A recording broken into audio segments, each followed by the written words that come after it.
And ladies and gentlemen, welcome to GRADERS Ep02. We're here at the lovely Sweet Remedy Cafe. Once again provided us space to film this show. It's a bit muggy here today, Matt. It is. I've been known to perspire myself. I've been known to sweat a bit. Just a little bit. I'm today sweating like a gypsy with a mortgage. It's that bad. We've got a little bit to talk about today, Matt. We do have a little bit to talk about. We had a little bit of feedback on last week's show, which was nice, actually, by the way. And of course, we put a bit of stuff up on Facebook as well. And for those of you who we might not have answered on Facebook, the reason for that's quite simple. We didn't want to turn this into like a Facebook screaming match, and plus the advantage we have of sitting here and giving our opinion is no one answers back, which is part of it's our opinion. The romance of doing the show. It is our opinion, and we'll stick by our opinion. Doesn't necessarily mean everyone's going to agree with it. No. But there you go. That's life, isn't it? You're not But always going to have we'll try and agreement. be more professional this week. Yeah, no well, doubt I don't about know. I'm never professional. We'll see. Look, we had a lot of feedback, and it was mostly positive, and we thank you for that. It's quite ingratiating. I'm really quite happy that you liked what we did first up, and we'll continue to try and improve.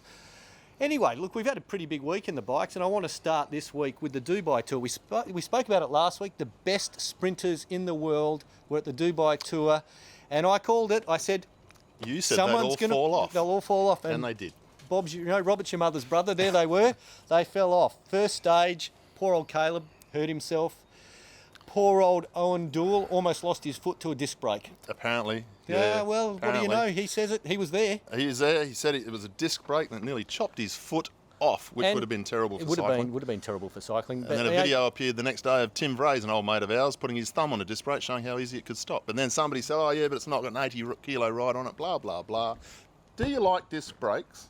Or do you not like disc brakes on road bikes? If you can email us. matt1@iinet.net.au.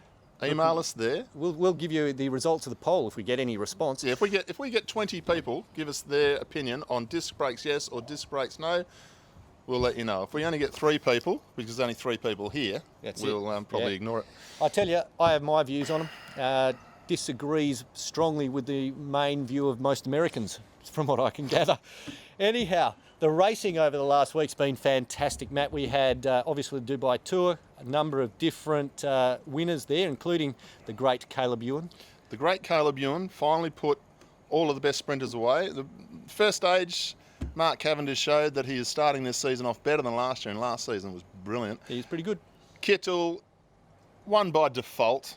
You got to win when you win. And I saw Eric Zabel lose a Milan San Remo by throwing his hands too early. Poor old Caleb thought he'd had the biggest win of his life so far, went to throw the hands and should have waited 10 centimetres longer and he would have had that stage. Right to the line when you were the best guys. Well done to Marcel Kittel. And then Caleb, in atrocious conditions on a motor racing circuit in pouring rain, killed them, absolutely annihilated them, and nice to see everyone was knocking him after all the wins that he had at Tour Down Under, saying he was racing against none of the sprinters, only Sagan was there and he wasn't fit enough, and he won all those stages. But those of you who have seen Caleb race, he's definitely going to be, I reckon, he might not be the next Mark Cavendish, but he's definitely going to be Caleb Ewan. He's the Caleb Ewan, that's all he wants to be, I reckon.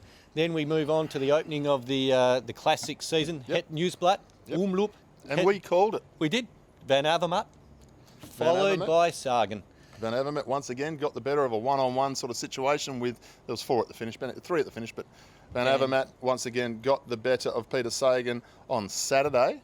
And then Sagan got the better of him on Sunday at Kern. Got the better of everyone. He absolutely killed them. Murdered them. Murdered them at Kern, Brussels, Kern. And of course, a couple of big races coming up. We've got Strada Bianchi, the Italian version of Paris-Roubaix. The second best race, one-day race in the world. What's the best race?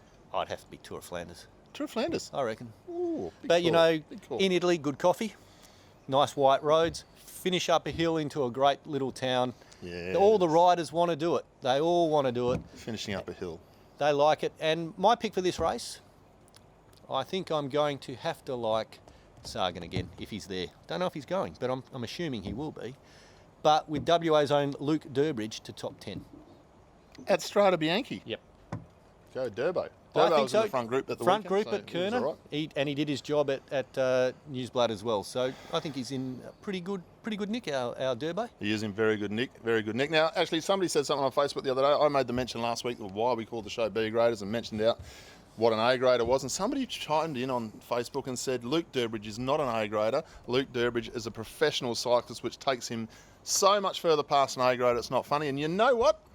I'm going to agree with that. Can't disagree with it, You're really. correct. They are a level above A graders, Luke Durbridge and Robert Power and Jess Allen, our pro bike riders from WA. So I'll take that on board. Kathy Dixon, Well you done, are Kathy. correct. You are correct. Well done. Thanks for putting us in our place. The other racing that we had on the weekend, Matt. Closer to home? Closer to home. Ring Series. Yep.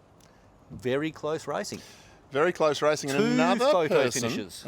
person we mentioned last week, the man with just Greek god hair, Oh, it's beautiful. Doug Stewart. He put away one of the former greats of WA cycling. And he's Not former greats. He's still a great. still WA. a great. One of the younger. Once upon a time, when he was young, he was still good. Put away Daniel Trini, only a centimetre between them. Doug Stewart, big win. Now I made a bit of a comment last week about moving up grades and so forth. It doesn't count for Doug, by the way. He's an old man. He's almost 50. Yeah. Closer to 50 than 30. That's exactly right. So he can stay in B grade because I don't expect him to go up against the kid who keeps on winning, Leighton Cook. Doesn't he not look good doing it? Blanket finish across the road in the A grade race last week. You thought Michael Freeberg was going to have it all over down the right-hand side of the road, and then Leighton Cook just slipped up the inside down the other side, and we had all the kids we mentioned. Speed, doesn't he? All the kids we mentioned. Leighton Cook won it. Freeberg was there. Lanigan was there. Don't shoot me for this GDC cycling. Oral 7, there was an Oral 7 boy in 4th place, and his name escapes me right now. I do apologise. Oral 7, great cycling team in WA, Oral 7. And 5th place was Stevie Hall, the man who's leading the series. He can't keep Stevie out of the placings. And then the women's race. Well, how good is Sarah Duffield? I mean, Sarah Duffield has fast become, now take it what, let's get this into perspective. Jess Allen is our best female cyclist in this state. She rides professional Foraker. Then we've got Erin Keneally, who She's more a races for Victorian Holden. now. She's a Victorian. Well, she's a Victorian anyway from Warrnambool, but she races for Holden Racing. Sarah Duffield, when everyone's there, she's won 3 from 3. It's in really last her 3 and Melissa starts. Robinson recently have been taking all the wins. They're the ones who have been racing. So well done, Sarah Duffield. Loved seeing her. And the reason I mention it is because when we had Renee's race, which we failed to mention the other week, which is It was a travesty on fantastic our behalf. travesty on our behalf. So apologies about not mentioning the Renee's race. But Sarah Duffield was over racing the Tour of East Gippsland NRS race, the first one. race, yes. And top 10, ran about 6th or 7th in the time trial. So well done, Sarah Duffield. She has come out of the shadows of one or two riders and doing beautifully. But photo finishes, time for a photo finish camera. I think so. And look, I mean, if you have a look at it, Sarah Duffield went over to Europe last year, tested herself. You know, she didn't have a great deal of results over there, but it's hard to get results over there. But what it did is made her harder. She came back a better bike rider. I think, and that's what happens. I think a lot of kids go over, and I say kids because we're old men, a lot of kids go over to Europe probably having not, you would think, what are you going there for? You've done nothing here, wouldn't you want to do something first? But they actually go to Europe for about 3 to 4 months. And if they don't let a lack of success get to them, they can actually build on it and come back better than they were when they went away. And that's the whole purpose to it. The other thing about the talent of the state is 2 guys who were in the race on the weekend at the Ring Series, Michael Storer and Jai Hindley, who have just turned what have they ever done? pro Conti. What have they ever done apart from top 10 at Tour de l'Avenir? Pretty much anything they want to do. Absolutely, yeah. World's medals, second at the Sun Tour, to our best racing locally. I really love to see the fact that these kids come home on a break and they turn up to the local Sunday it's great, race. isn't it? Yeah, like you just no two ways about it. That's just one of the best That's things supporting to what happen. brought them to where they are. Yeah, no, Absolutely it's what you like to perfect. see.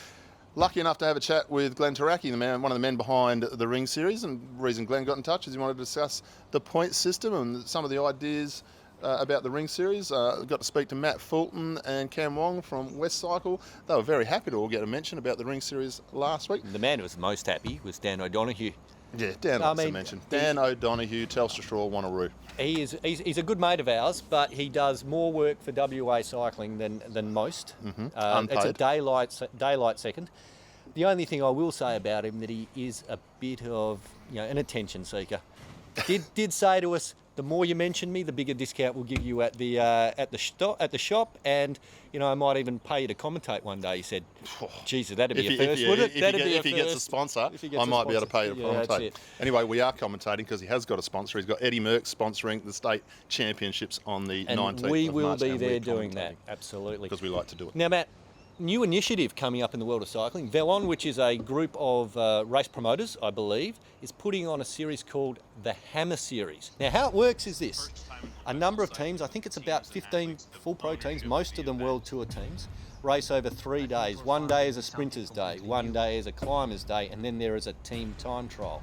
No individual results. It's all team-based. All the circuits are 10K, and they race around 120 kilometres, and teams get points for where their riders finish, and basically it doesn't really matter who finishes first as long as the team's up there. They're going to probably charge entry to watch, and they're probably going to get television rights money. So is this the way cycling is going to go?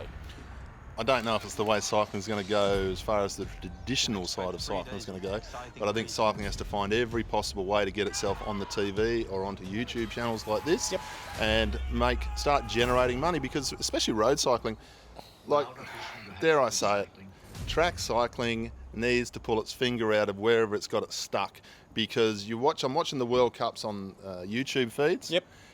Fantastic racing, super talent, but my goodness me, grandma, Auntie Peg, 2 men mum and a and dog. dad, they're where watching their kid who's riding for some in the national team in a World Cup situation. They need to do something about the racing program. We need to get out of this mentality of Olympic sport ideal. We need to bring back just the elimination, just the scratch race. We need to bring back Revolution whatever Series in happened the to the UK mile. is Revolution Series in the UK does it perfectly. Yep. They get the stars there. They run races like the devil takes the hindmost. They run these races that people want to see that are entertaining.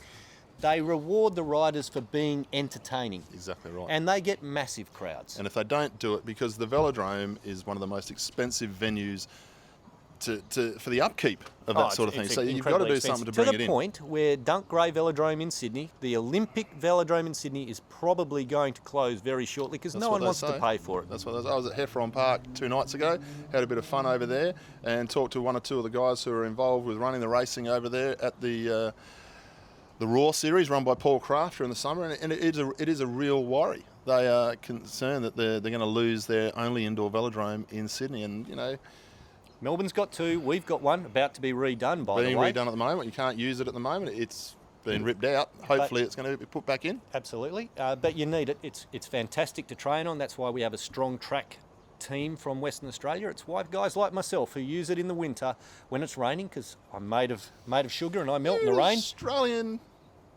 Masters Pursuit Champion. Raining. Hasn't been run since I ran it.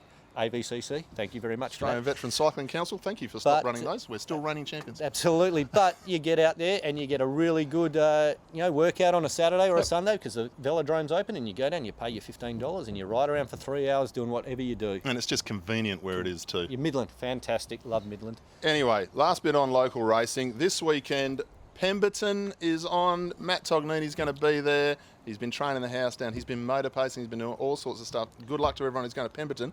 And also, a few WA people have gone on the aeroplane, and they've gone to the Tour de Bintan. Tour de Bintan, I've been there a few times. Never ridden it. Too smart. My favourite bike rider in the world, Chris Glasby. He's over there at the moment. He will be in his hotel room at the moment. Goat. He is the greatest mechanic of all time.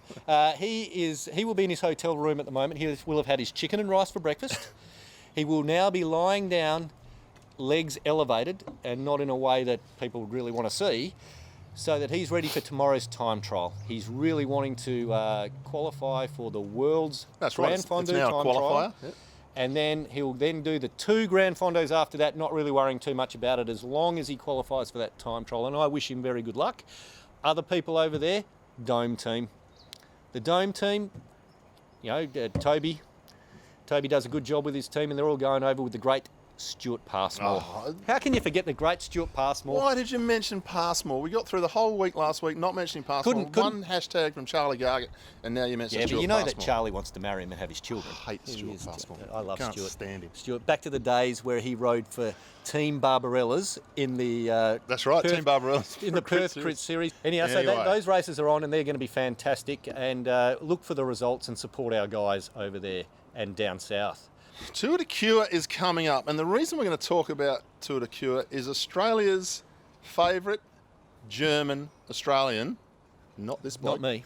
because he's got Italian in him as well. Jens Voigt is going to be in Western Australia in a couple of weeks' time. You've got an opportunity here. This is just a little bit of a sizzle. There'll be more details on next week's show, and also watch the West Cycle and Tour de Cure internet sites. Jens Voigt will be in town. There'll be a dinner on the 15th of March. Tickets available soon. And there'll also be 2 rides that you can get involved in that are separate to the Tour de Cure. Still run by the Tour de Cure, but you can go for a ride with Jensi. Now, we've dealt with Jensi in the past. I got to spend a lot of time with him He's a couple of years fantastic ago. bloke. Must hate his family. He- Must hate his Oh, family. I'm not saying that. He's never home. He's earning a living for the family. Oh, That's is that what it Jens is? doing. He's Okay, it's earning not a- the fact he's got he is- 27 children at home and Oh, he's able to get away to Jens, ride if his you see bike. this, my mate. It's me. It's not him. It's me. So Jens is going to be in town. That's something to look forward to in the next couple of weeks. If you've ever seen the story Overcoming and you see Jens, what you see on the screen is exactly what you get. That's how Jens is. He's a just genuine fellow. Absolutely genuine. We saw him at Tour Down Under the other week, had a chat with him, and what did he do? That Everest, that silly Everest thing the He other rode week? for 24 hours and God. climbed the height of Everest up some hill in the snow in Germany. Just when you didn't have to show you were any harder than you were, he goes and does that. Yeah. So he's in town in the next couple of weeks. March 15, there will be a dinner. More details to follow. We'll give you more details next week about that one. And of course, something coming up, April the 2nd, is the Dams Ride. 5 dams, 3 dams. I'll be riding 3 dams for the first time ever participating in one of these things. And I see it as it's a great ride. I've spoken to people who've done it. It's not a race. You go out there, you ride. I just see it as a great way to do some training and have someone with a drink station along the way to give me some food and water. It's going to be fantastic. Matt Tognini loves the Dams Ride. I do Run love by it. Bicycling Western Australia. And they do a great job just promoting cycling and getting people out Well, on they had bikes. the Kalamunda 100 on the Just the weekend. other day? Yep. On the weekend. Yep. I did a loop of the Weir, and the amount of bike riders doing that, going out there, spending their hard-earned, and then doing that 100k ride around Kalamunda, 2,500 metres of climbing they did. They just did laps and laps and laps and laps. I would have been bored. I would have been, because there's so many Wouldn't nice have done roads. No, I didn't. That's why I went and did my own ride. But good on them. They got, 500 people out there to do a ride through Pickering Brook and out to Mundaring. And You can't knock it. People want to ride bikes. they do. They anything want to ride anything that bikes. gets people on bikes. And anyone who promotes whether it it's and a gets BMX people bike, on there, mountain fantastic. bike, bicycling in Western Australia, the Ring Series, West Coast Masters. West Coast Masters. What's going on, West Coast Masters riders? There was a race on the weekend and none of you showed up. Why didn't you show up? It was at Yanship, and the course is tough. They used to have the water park at Yanship. What happened? They dolphins died. ran out of water. Ran out of water. They ran Or out of water. dolphins No, look, it was a bit walked on sad water. for the vets on the weekend. They didn't have a great showing. All power to them for putting a race on. Yep. The course round there is, it's tough. A guy like Mick Russell, veteran of WA cycling, did a lap in C grade. Rides for KHT, Right just down for the road. Just down the road, KHC, come and see us, all your financial needs. It's also hard to get to, so if you want to ride your bike to get there, the bicycle infrastructure going north's not fantastic. Only thing I'll say is, look, don't get me wrong. I understand there's races we like to race and there's races Absolutely. we don't want to race and blah, blah, blah, blah, blah. And we've all got the right to choose what we want to ride and what we don't want to ride. But the volunteers who stand on the right side of the road in the sun, and we mention them, Dan O'Donoghue's of this world, out at the vets, Wayne Lally, Mel Davis, Merv Byfield, all these other people out there who are doing the numbers and all this sort How of can you stuff. forget Bob Addy? Bob Addy. I can't, Bob Addy. You can't forget Bob Addy. My only thing is, to all the cyclists out there who 1 week to the next say, nah, I don't want to go there because it's there, just remember, you've got volunteers who can stay in bed on a Sunday morning, who can take the dog for a walk on a Sunday morning, who can just hang out with their family on a Sunday morning, but they feel obligated to put something on for us, the cyclists. So I'm not saying you have to be at every single one, But if there's going to be a course like a Yanship course, and the majority of the bunch is going to say, nah, don't want to turn up to that one, maybe Let 'em voice know. that 3 weeks out. Maybe Let let 'em people know. know 3 weeks out, look, I'm not going to be at that one, maybe you should have a rethink of it. Just so we don't burn our volunteers, because once they're gone, they don't are come gone. back. Just a quick shout out. Last week I put a post up on my own private Facebook page, so pretty much everyone here won't have seen that. Chris Coote, who's a commissaire here in Western Australia, he's the guy who rides the big fancy motorcycle, does a great job of volunteering as a commissaire in Western Australian cycling. Had a bad cycling crash on his bicycle. He's got about 3 months of rehab. He broke his collarbone, he did his ribs, he's hurt his arm and his hand. Big shout out to Chris. He and I have had a chat, but wish you all the best, mate, and hope it all goes well for the rehab. Folks, Well, that's pretty it, much mate. it. Remember, any feedback, matt1@iinet.net.au. Tell us what you think about discs. Tell us what you think about the local racing. Tell us what you think about us.